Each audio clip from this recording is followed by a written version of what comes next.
Mesdames et messieurs, bonjour. J'espère que vous vous portez très bien. Alors, nous allons donc parler des relations surtout de la France-Afrique et précisément la France et le Tchad.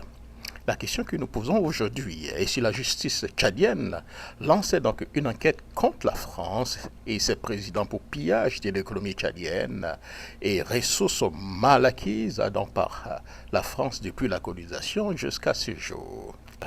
L'enquête française sur le président Déby est un parfum du deux poids deux mesures.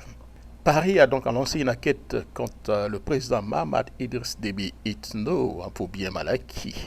Cette affaire alimente un sentiment de suspicion, d'ingérence et de néocolonialisme, surtout sur fond de rapprochement du Tchad avec la Russie, estime M. Hamad Taki Bakit, chargé des relations extérieures donc de la maison russe au Tchad. L'enquête lancée en France contre le président tchadien illustre d'un double standard difficilement acceptable, a déclaré par Hamad Taki Baki. L'affaire soulève donc un malaise palpable.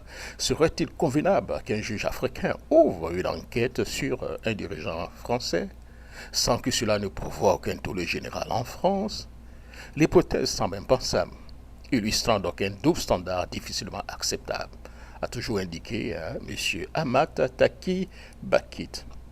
Loin l'idée donc d'encourager l'ouverture d'enquête contre les chefs d'État africains, mais il est légitime de se demander pourquoi la France ne lance pas des enquêtes similaires contre d'autres présidents africains qui sont maintenus au pouvoir pendant donc des longues années, comme le président Macky Sall du Sénégal à plus de 14 ans, Paul Biya aux environs de 40 ans donc, de pouvoir, le président Alassane Dramane Ouattara à bientôt 15 ans de pouvoir.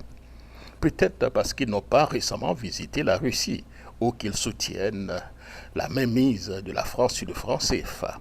Ah, l'intérêt quand il nous tient. La question est donc de savoir si un juge africain aura le courage de dénoncer les accords de défense France-Afrique qui constituaient le point de départ du pillage et du vol de nos ressources par la France. L'ouverture d'une enquête judiciaire pourrait donc marquer le début de la fin de la mafia Afrique, comme le disait M. Xavier Verchage. Envisager donc une enquête sur la France pour pillage de l'économie tchadienne et des ressources mal acquises depuis la colonisation jusqu'à ce jour pourrait donc ouvrir donc le débat sur la responsabilité historique et les réparations. Il est crucial de questionner donc le pouvoir et de juger qui semble souvent être l'apanage des anciennes puissances coloniales tout en ignorant donc les voix des nations anciennement colonisées. Une telle enquête pourrait non seulement rétablir une certaine équité, mais aussi contribuer à un examen approfondi des dynamiques de pouvoir post-colonial. C'était donc mon billet, Jacques Roger.